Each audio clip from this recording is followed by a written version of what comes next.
Welcome to the Lakers Nation newsfeed. My name is Trevor Lane, senior writer for LakersNation.com. You can find me on Twitter at Trevor_Lane. This show is powered by Lakers Nation and CLNS Media, and today's show is brought to you by Stamps.com. Head over to Stamps.com, click on the microphone at the top of the homepage, and enter the promo code NATION. You'll get a 4-week trial plus postage and a digital scale without long-term commitment. Again, Stamps.com, enter that promo code NATION. For today's show, we are going to talk about some rising stars on the Lakers and what that means for their pursuit of superstars. But first, I have to mention that we did just get word that Josh Hart has broken a bone in his left hand. He will be out for at least a few weeks. This is a big blow for the Lakers. His defense, his rebounding, his three-point shooting have all been so critical for the success that they've had recently.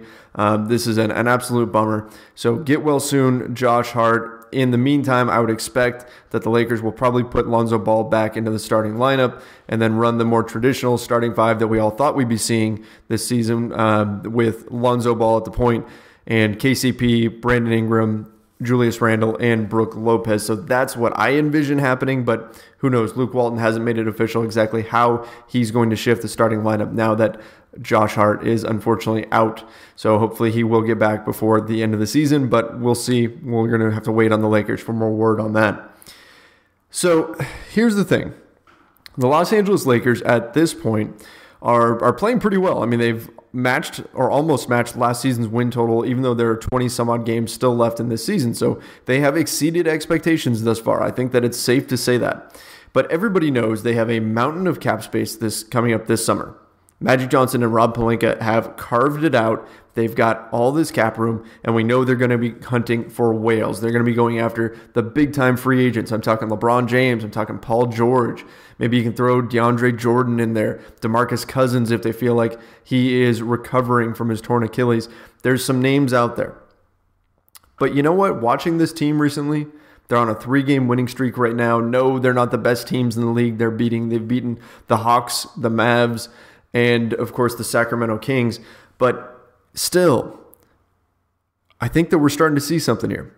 We're starting to see real talent out of the young players. Those of you who have been watching the Lakers these last few years, who have hung in there during these tough times and have seen these guys grow, know what I'm talking about. These guys are starting to really make the leap. And there's a couple of guys in particular that I want to talk about right now because I'm a little concerned that maybe we're going to get so focused on guys like LeBron and guys like Paul George that we lose sight of what is right in front of us. Okay? It's the classic girl next door syndrome, right? Where the guy goes chasing after whatever girl, right? Whoever he thinks is his dream girl, when in reality, the girl next door has been sitting there all along and he just didn't notice. This situation could end up playing out like that, where the Lakers have something great right in front of them.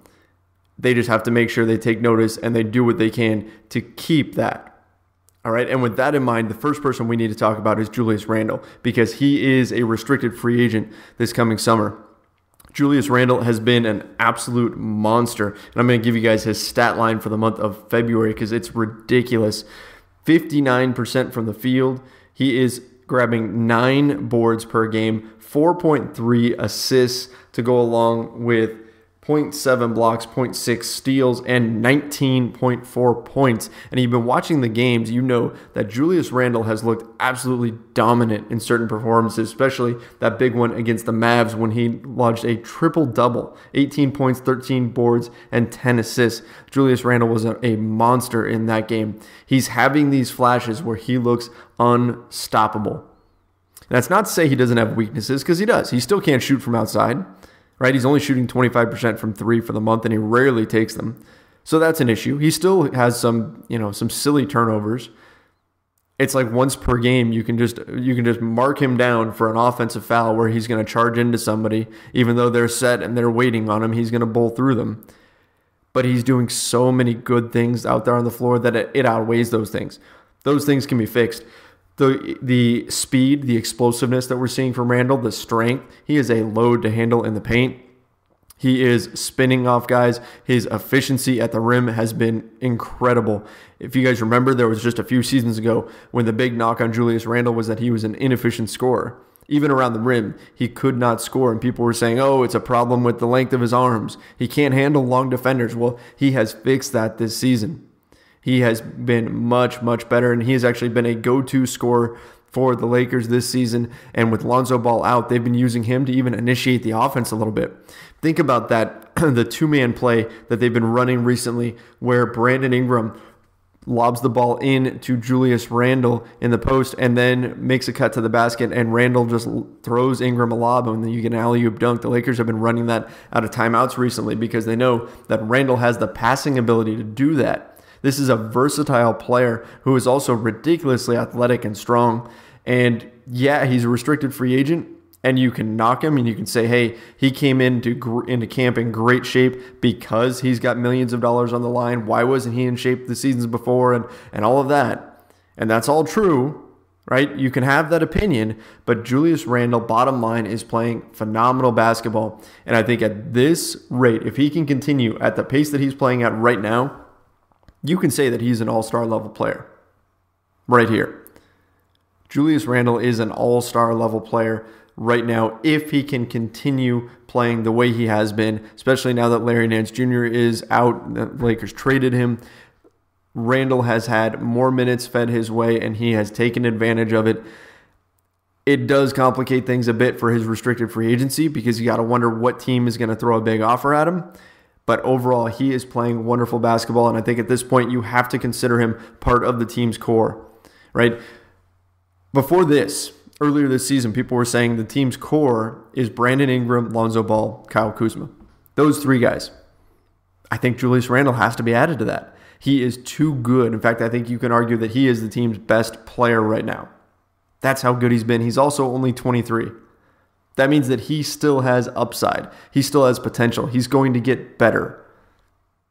It may behoove the Lakers to do what they need to do in order to hang on to Julius Randle this summer, even if that means parting with a pick in order to get a team to take Luol Deng, right? In order to get a team to take his salary and just absorb it.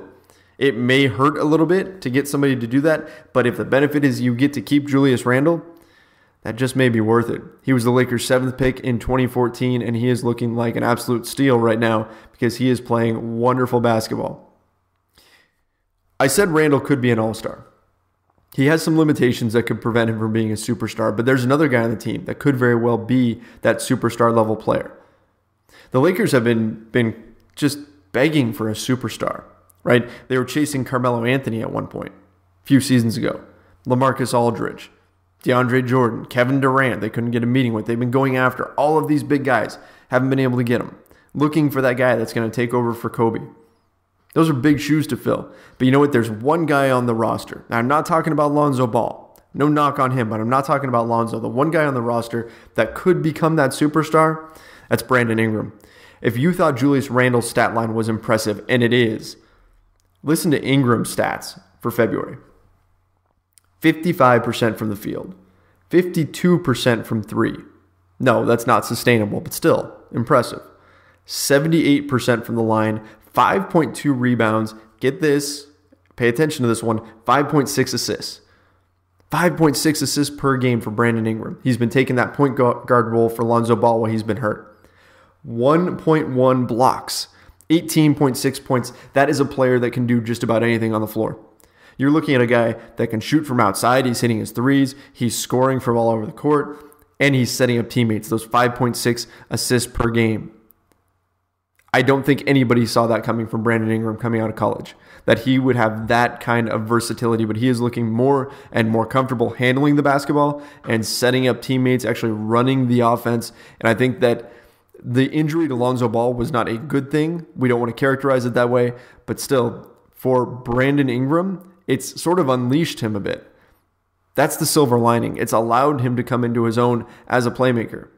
Brandon Ingram wasn't that guy who burst onto the scene as an instant superstar. He's not the athletic freak that's just going to come in and dominate right away. But he's slowly gotten better. And the level that he's at right now, he's starting to turn heads. He's starting to get attention. When I watch the games, I try to, whenever it's possible, I watch the opposing team's feed. I listen to the opposing announcers. You know who they talk about? They talk about Brandon Ingram all the time. They talk about what a threat he is, about how good he's going to be. Other teams are starting to notice. He's 20 years old. Brandon Ingram, 20 years old. He's barely a month older than Lonzo Ball. He could easily be a rookie this season.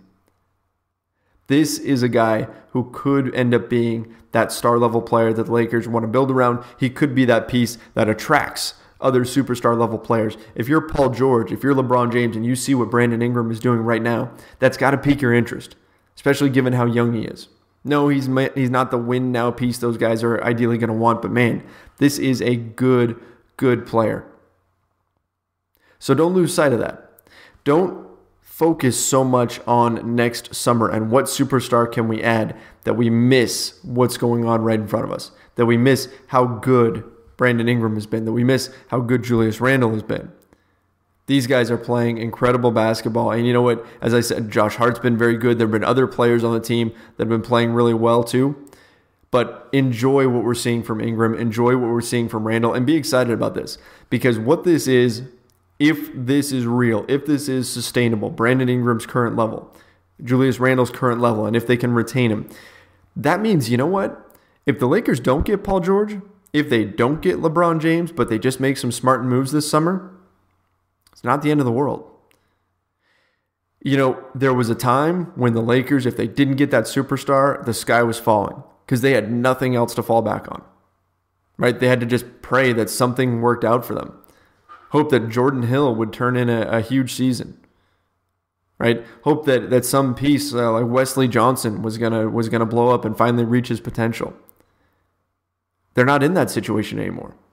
If you don't get LeBron, you don't get Paul George, bummer, but it's not the end of the world because they still have Ingram. They have a good chance to retain Randle. You've got Lonzo Ball. You've got Kyle Kuzma. You've got these real pieces that you can build off of. And that's something to celebrate. So even as we're looking at the Lakers this season, we see that they're not a playoff team. Enjoy. Enjoy what we're seeing from these guys. Appreciate it because this is where all the building, those of you who are stuck in over these past few seasons, we're starting to see a bit of the payoff. Don't focus so much on LeBron. Don't focus so much on Paul George that you lose sight of what's going on right in front of us. Pay attention to it because there's some good stuff happening. Anyway, that's my take. That's going to wrap things up for today, guys. Don't forget, head over to stamps.com, use that promo code NATION, and of course, go to LakersNation.com for all the latest breaking Lakers news. My name is Trevor Lane. Again, you guys can find me on Twitter at Trevor_Lane. See ya.